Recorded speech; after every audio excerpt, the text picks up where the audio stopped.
በስመ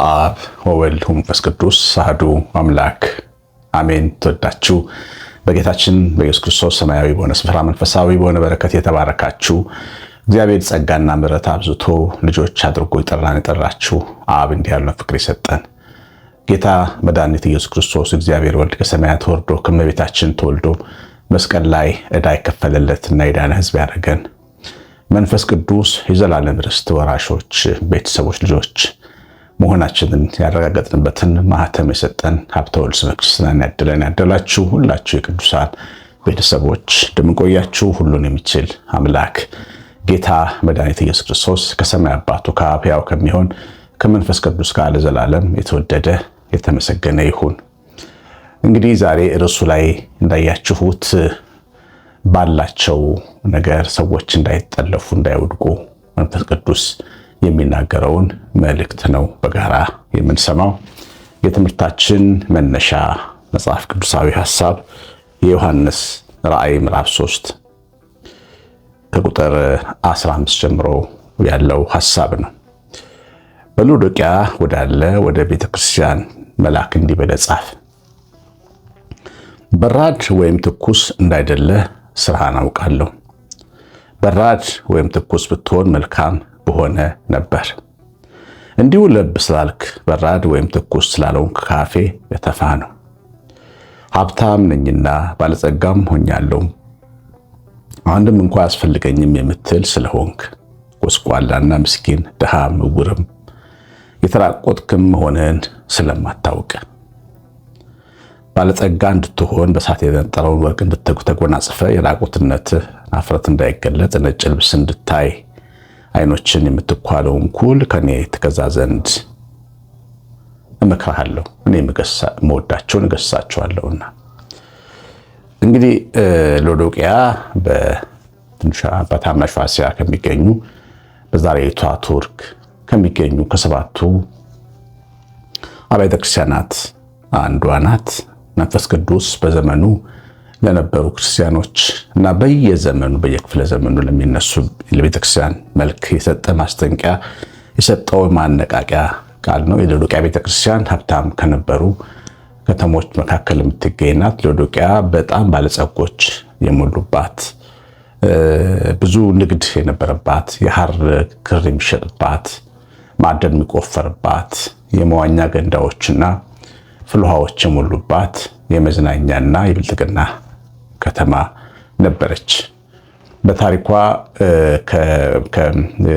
በታሪኳ ከፍተኛ የመሬት መንቀጥቀጥ አደጋ ደርሶባት ብዙ ነገሯ ከወደመ በኋላ ከሮማ መንግስት አልቀበልም እርዳታ ብላ ራሷን በራሷ በብልጥግናዋ ያቋቋመች ጠንካራ የገንዘብ አቅም የነበራት ከተማ ነች። እቺ ከተማ ውስጥ የሚኖሩ ክርስቲያኖች ህይወታቸው በከተማይቱ መንፈስ የተቃኘ እንደነበረ አሁን ትሰማላችሁ። ከሁለት አቅጣጫ ከሄራፕሎስ እና ከተሰሎንቄ ቀዝቃዛና ሙቅ ውሃ ይመጣና በከተማይቱ ሲገናኝ ለብ ያለ ፈሳሽ ወንዝ ነበራት። ጌታ የሚናገርበት ምሳሌያዊ ንግግር ሁሉ የከተማይቱ ሰዎች በደንብ የሚያውቁት ነው። ከፍተኛ የሆነ የኩል ምርት ነበራት። የአይን ኩል ማለት ነው። የሜካፕ ጥበብ የነበራቸው ባለሙያዎች የነበሩበት ከተማ ነበር። እንግዲህ እቺ ከተማ ወይም እነዚህ ክርስቲያኖች ምንድነው መሰረታዊ ችግራቸው? ህይወታቸው ለብ ያለ ነው። እንደሰማችሁት ትኩስም አይደሉም፣ አይግሉም። ለክርስቶስ ፍቅር፣ ለእግዚአብሔር ፍቅር፣ ለቤተ ክርስቲያን፣ ለመንፈሳዊ ነገር፣ ለእግዚአብሔር ነገር የሚናደዱ አይደሉም። ደግሞ የሉም የሚባሉም ቀዝቃዞች ደግሞ አይደሉም። እንፈልጋቸው የሚባሉ ማለት የጠፉ ሰዎች አይደሉም። አሉ አልጠፉም፣ ግን የሉም ጠፍተዋል። እንዲህ አይነት ህይወት የነበራቸው ለብ ያለ ክርስትና የነበራቸው ነበሩ። እግዚአብሔር ልጆች ዛሬ እግዚአብሔር የሚናገር ይሄንን ነው። በጣም ብዙ ለብ ያለ ክርስትና ያላቸው ሰዎች በምድራችን ላይ አሉ። ሃይማኖት አለኝ ኦርቶዶክስ ነኝ ይላሉ። በዓመት አንዴ በተወሰኑ ክብረ በዓላት ምናልባት ኢቨንቱን ለመሳተፍ እንደ ኢቨንት የሚያዩት መንፈሳዊውን ፕሮግራም ገብተው ይወጣሉ። ከዛ ውጪ አታነካኩኝ የሚሉ በጣም ብዙ አባወራዎች በየቤቱ አሉ፣ ብዙ ወንዶች፣ ጥቂት እናቶች፣ ግን በብዛት ወንዶች እንደዛ ናቸው። እና በተለይ ደግሞ አዲሱ ትውልድ ቤተክርስቲያን አካባቢ ያለው እኛ የሚያዘጋጀንለት የምንሰጥበት መንገድ ስለማይመቸው ህይወቱን ለብ ያለ አለ። ኦርቶዶክስ ነው ግን በቃ አሁን ቲክቶክን ስትከፍቱ ይሄን ነው የምታዩት። የሆነ ሲጨፍር እስክታስወዱ ታዩታላችሁ፣ ሲደንስ ታዩታላችሁ፣ የሆነ ሲዘምር ታዩታላችሁ። ይሄ ህይወት ያላቸው ሰዎች በጣም ብዙ ነን ምድራችን ላይ እና ጌታ የሚያስጠነቅቀው እንደዚህ አይነት ህይወት አደገኛ ነው። ለተፋህ ነው የሚለው መንፈሳዊ ነብይ እንዳልቀበል አይደለም። እልም ያልክ ስጋዊ ነብይም እንዳልፈልግ መንፈሳዊ ነኝ ትላለህ፣ እተፋሃለሁ ይላል። በጣም አስደንጋጭ ቃል ነው። በነገራችን በኢየሱስ ክርስቶስ መተፋት ማለት ከዘላለም ህይወት ዕጣ ፈንታ መገለል ማለት ነው። ለብ ያለ ህይወት ያለን ሰዎች ልንነቃ፣ በዚህ ቃል ልንቀሰቀስ ይገባል። ወደ ጌታችን ወደ ኢየሱስ ክርስቶስ ወደ እግዚአብሔር ወደ ቤተክርስቲያን ልንመለስ ይገባል። የእውነት መመለስ ልንመለስ ይገባል። ድካም ይበቃናል፣ አድክሞናል። ያለ ምንድነው ያተረፋችሁት ትርፍ? ጠዋት ጠጣን፣ ማታ ጠጣን፣ ጫት ላይ ተቀመጥን፣ ድራግ ላይ ተቀመጥን፣ ሺሻ ላይ ተቀመጥን፣ ቁማር ላይ ተቀመጥን፣ ወይም ዝም ብሎ ቢሮ ገብተን ስራ ሰርተን መተን በልተን ጠጥተን ተኛን ተነሳን፣ ዝም ብሎ ቢሮ መግባት። ይሄንን አሰልቺ ኑሮ እየኖረን ምንድነው ያተረፍነው? ምንድነው ያልሰለቸን? ያ ነገር ከእግዚአብሔር ጋር አለመኖር። ቄስ ሆንኮይ፣ መነኩሴ ሆንኮይ፣ አባ ሆንኮይ፣ ገዳም ልግባ ወይ እያለን የምንፈላሰፍ መንፈሳዊውን መጠጋት፣ ወደ ጥልቁ ፈቀቅ ማለት፣ በእግዚአብሔር ፊት ማደግን እንደ ትልቅ ኪሳራ የምንቆጥር ሰዎች ለብ ስላልክ ለተፋህ ነው ይለናል መንፈስ ቅዱስ። በደንብ አስቡበት። ከሰማንበት ቀን ጀምሮ መዳናችን ወደኛ ቀርቧል። የሎዶቅያ ቤተክርስቲያን ትልቅ ችግር ነበር። ሌላው የሎዶቅያ ቤተክርስቲያን ትልቁ ችግሩ ሀብታም ነኝ ትላለች። አላት፣ እውነት ነው አላት። ሰው ሰጥቶ ከገባ አለው። እንጀራ ከበላ እንቶ ከገባ ገዝቶ ከገባ አለው አይደል? በዚህ ምድር ላይ ካለመነ ይብን ዛሬ ለመኑም ሰዎች የኔ ቢጤዎች አዲስ አበባ ላይ በጣም ብዙ ገንዘብ አላቸው። አለን የምንለው ነገር ከእግዚአብሔር እጅ ሊለጥለን እንደሚችል ታውቃላችሁ። በጣም ብዙ ሰዎች አለን በሚሉት ነገር ነው የወደቁት። የግብፅን ስልጣኔ የመራው ፈርዖን በፒራሚዶች መካከል በታጠረ ቤተ መንግስት የሚኖረው ስሙ ፈርዖን የበረሃው ሰው ሙሴ መጥቶ ሕዝቤን ልቀቅ ይላል እግዚአብሔር ሲለው እግዚአብሔር ማን ነው ብሏል። እግዚአብሔር ማን ነው እንዲህ ያደረገው? በጣም ትልቅ ስልጣኔ ስለነበራት ነው ግብፅ። እርሻዎቿ ለምለም ነበሩ፣ አባይን እየጠጡ ፒራሚዶቿ ግዙፍ ነበሩ፣ ቤተ መንግስቱ ድንቅ ነበር። የሚቀመጥበት የቤተ መንግስቱ ምሰሶ ወርቅ ነበር፣ የሚለብሰው ወርቅ ነው። እግዚአብሔር ማን ነው አለ እና እግዚአብሔር ማን ነው ብለን ደፍረን ባንናገርም ደፍረን ግን እናምናለን። ይገርማቸዋል። እግዚአብሔር አያስፈልገኝም ብለን በተግባር እንኖራለን። በራሳችን በቃ ጤና ካለ ሁሉም አለ እንላለን። ጤና ካለ ግን ሁሉም የለም። ገንዘብ ካለ በሰማይ መንገድ አለ እንላለን። ገንዘብ ስላለ በሰማይ መንገድ የለም። ዘታቶች ናቸው እነዚህ ሁሉ። በሰማይ መንገድ ያለው ኢየሱስ ክርስቶስን ስናምን ነው። ህይወትን መንገድም እውነትም እሱ ስለሆነ የሰው ልጅ መኖሪያ የዘላለም አምላክ ነው። መኖሪያ የዘላለም አምላክ ነው የሚለው እግዚአብሔር ቃል። ጤና አይደለም የሚያኖረን። ስንት ጤነኛ ብዶች አሉ ምድራችን ላይ። ኩላሊታቸው ጤነኛ፣ አእምሯቸው ጤነኛ፣ ልባቸው ጤነኛ፣ ሳምባቸው ጤና፣ ጉበታቸው ጤና፣ ቢመረመሩ ጤና፣ ቆዳቸው ስኪናቸው ጤና፣ መንፈሳቸው ግን በሽተኛ የሆኑ ስንት ሰዎች አሉ። ዋናው ጤና አይደለም።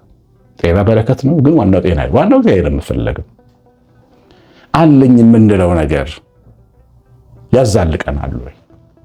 ልጆች አሉልኝ አሜሪካን ሀገር የምትል እናት አለች። ልጅ አለልኝ ምንም ጡረታም ቦጣ በሱ እኖራለሁ አይባልም። ሸምበቆ ምርኩዝ አይሆንም። እግዚአብሔር ነው ልጅን ደጋፊ አድርጎ የሚያመጣ። እግዚአብሔር ነው የቤት ኪራይ አከራይተን ጡረታ እንድንበላ የሚያደርግ። መታመን በእግዚአብሔር ነው። ምንም አታውቁትም እንደሚፈጠር ምንም አታውቁትም። ያለ የምንኖርበት ዓለም እንደዚህ ነው። እንግዳ ነገር ይፈጠራል። የታመኑ ናቸው የሚሻገሩት። እግዚአብሔርን ተስፋ ያደረጉ ናቸው። ስለዚህ የሎዶቅያ ቤተክርስቲያን ሀብታም ነኝ ማለቷ ነው። አለኝ የምትለው ነገር ነው የጠለፋት። ግን በጣም ድሃ ነበረች። በመንፈስ ቅዱስ ትምህርት ያለ እግዚአብሔር ሕይወት ድህነት ነው ማለት ነው። ብልጥግና ወርቅም አልማዝም፣ ወይን ጠጅም፣ ክብርም፣ የሐር ልብስም፣ ሽቶም፣ ብልጥግና ድህነት ነው አለ እግዚአብሔር። በእውነት አይክተተን። ወደ ዱባይ ከልጄ ጋር ሄጄ ጠየቀኝ። ልጄ ይሄ ሀገራችን በሆነ አለኝ። በጣም ትልቅ ህንፃዎች፣ የሚያማምሩ ህንፃዎች ተመለከተ። ነጭ ሰፋፊ አስፓልቶች፣ ዘመናዊ የከተማ ምንድነው እሱ ይሄ መሰረተ ልማት ያለበት ከተማ ነው ዱባይ። ሁሉም ሰው የኔ ከተማ የኔ ሀገር ቢሆን በሆነ ይላል። ከዛ የኛ ሀገር በሆነ አለ። አይደለም አልኩት። እኛ የዚህ ሀገር ሰዎች በሆነን አለ ልጅ ነበር ያኔና ልጄ ልክ አይደለም አልኩት። ለምን አለኝ። እኛ የምንኖረው እኮ በክርስቶስ ኢየሱስ እቅፍ ውስጥ ነው። እኛ እኮ ሀገራችን ነጭ ቤት ውስጥ እንኖራለን። በነጩ በንጹህ በቅዱስ በኢየሱስ ክርስቶስ እቅፍ ውስጥ ነው፣ በደሙ ተሸፍነን እንኖራለን። ይህ ህዝብ እኮ ክርስቶስን አያምንም። ያለ ክርስቶስ እነዚህን መሳሰሉ ሰማይ ጠቀስ ፎቆች ቢኖሩ ይሻላል ከክርስቶስ ጋር ዋሻ ውስጥ ብትኖር ይሻላል ብዬ ጠየቅኩት። ከክርስቶስ ጋር ዋሻ ውስጥ ብትኖር ይሻለኛል። የኛ ኑሮ ከዋሻ የተሻለ ኑሮ። ኢትዮጵያውያን ክርስቶስን የምናምን ክርስቲያኖች እድለኞች፣ የተባረክን፣ በጠላ ውስጥ የምንኖር፣ እንጀራችን የሚጣፍጥ፣ አየራችን ንጹህ፣ በተለይ ደግሞ እግዚአብሔርን የምናመልክ እውነተኛው ጎዳና ላይ ያለን ህይወትን መንገድ እውነትን በሆነው አምላክ ጥላ ስር የምንኖር ስለሆነ እኛ እድለኞች ነን።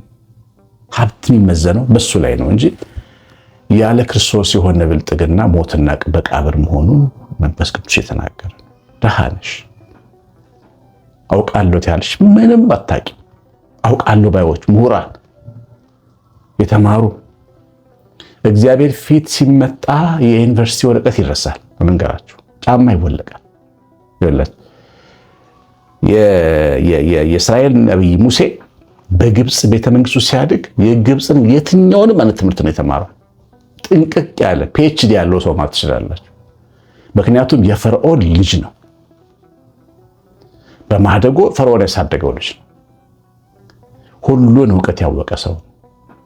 እግዚአብሔር ሲፈልገው ግን ይህንን እውቀት አመድ ነው ያደረገው። ወስዶ እዛ ሚዲያን በረሃ ውስጥ ለ40 ዓመት ፍየል ጠባቂ፣ ፒኤችዲ ያለው ሰውዬ ፍየል ጠባቂ ሆነ። እንደዛም ሆኖ ጌታ ሊያናገረው ወደ ቁጥቋጦ ሲመጣ ቁጥቋጦ ሲነድ ጠጋ ብሎ ምንድነው ብሎ ሲመለከት እግዚአብሔር ጌታ ሊያናግረው ነው። ጫማን አውልቅ ሙሴ ያለው። ጫማ የግብፅ እውቀት፣ የዩኒቨርሲቲ ትምህርት፣ ፍልስፍና፣ ምርምር፣ እውቀት ጫማን ተወልቆ ነው የሚገባው እግዚአብሔር ፊት። እኛ ምንም አናውቅ። ይህንን እወቁ። እኔም እናንተ መጽሐፍ ቅዱስ ማስጠናው እኔ መጽሐፍ ቅዱስን በገና ያልተማረን ግን ኬሚስትሪን፣ ፊዚክስን፣ የስነ ጠፈር ምርምርን፣ ሌላ አይነት የስነ ኒውክሌር ምርምርን የምትመራመሩ ጫማችንን አውልቀን በዚህ ፊት ራቁታችንን መሆናችንን ማወቅ አለብን። ምንም አናውቅ። ተመልከቱ እስቲ የአይን ስፔሻሊስት አለ አይደል? ከአንገት በላይ ስፔሻሊስት አለ። የጉበት የልብ ስፔሻሊስት አለ። የሰው ስፔሻሊስት አለ። ሰውን በሙሉ አጥንቶ ተምሮ የሚያውቅ የተማረ ሐኪም አለ እናንተ ውስጥ? የለም። ማናውቀው በጣም ትንሽ ነገር ነው። እግዚአብሔር ልጆች አውቃለሁ ትላለሽ ግን ምንም አታውቂም ማለት ሎዶቅያ ጌታና ይሄንን መንፈስ ሁሌ ምንም ብንማር በቃ በጣም ትሁት ሆነን ከኛ ከሚያንሱ ሰዎች ለመማር ጎንበስ ማለት አለብን። በጣም ትልልቆች ሊሆኑ ይችላልን በዚህ ዓለም ስራ እግዚአብሔር ፊት ትንሽ መሆን ከቻለን እኛ እንተርፋለን። በቃ ምንድነው የሚለው አንድ መዝሙሬ ላይ ድንጋዮች በውሃ ቢሆን መኖሪያቸው ነገር ግን በእነሱ ህይወት የለባቸው። አንተን እየፈሩ በቤት ከኖሩት ከሚድኑት አርገኝ፣ ከሚለመልሙት እየፈሩ ከሚኖሩት መካከል አርገኝ። እየፈሩ ከምዕመናን ካልተማሩት ከመሃይማኑ ሰልፍ አርገኝ ብላችሁ ግቡ እግዚአብሔር ቤት። ደም መፍትሄም አለውን የአይን ኩል ሰጣለሁ አለ። አይን እንዳይ ለካራቆቴ ነኝ ለብሻለሁ እላለሁ፣ ሀብታም ነኝ እላለሁ፣ ከድሃ ነኝ፣ ተምሬያለሁ እላለሁ፣ ለካ ምንም አላውቅም። አይኔን መኳል አለብኝ ትል ዘንድ የአይን ኩል እኔ እሰጥሃለሁ አለ ጌታ መንፈስ ቅዱስ። ይሄ ነው ኩል። አሁን የተማነው ቃል፣ አሁን የሰማነው መለኮታዊ ጥሪ ነው። እግዚአብሔር ለምን እንደተናገረን አላውቅም። ልባችን ውስጥ ያለውን መዝገብ እሱ ያውቃል። ባለን ነገር እንዳንመካ ምንም አይደለም እኛ ጋር ያለው ነገር። እግዚአብሔር ትልቅ ነው፣ ኃያል ነው። እኛ ደግሞ አመድና ዱቄት ነን በፊቱ። ይሄን ሁሉ ጊዜ መርሳት የለብንም። የሰማነውን በልቦናችን ጻፍልን። እግዚአብሔር ቸርነት እመቤታችን ረድኤት በረከት የመላእክት ጥበቃ አብሮን ይሁን። መንፈስ ቅዱስ ይባርካችሁ። ላይክ ያርጋችሁ፣ ጽፋችሁ ኮሜንት ስለምትወጡ እግዚአብሔር ይባርካችሁ። በጣም እያገዛችሁ ስለ አገልግሎቱ ሰው እንዲያዩ ያደረጋችሁ ነው። ከዛ ውጭ ዩቲዩብ ሜምበር በመሆን አገልግሎቴን አጋፔን ቤተሰብ እንድትደግፉ አሳስባለሁ። እንዴት እንደምትሆኑ ዩቲዩብን ወይም ደግሞ ኤአይን ጠይቃችሁ፣ ግን ዩቲዩብ ሜምበር በመሆን በወር $2 ወይ $3 አካባቢ ሊከፈል ይችላል። ግን የብዙ ሰዎች ድምር ሲሆን አገልግሎትን በጣም ይደግፋል። እግዚአብሔር እናንተን ዘራችሁን ይባርክ። ቀሲስ አሸናፊ ገብረማርያም ነኝ። ሰላም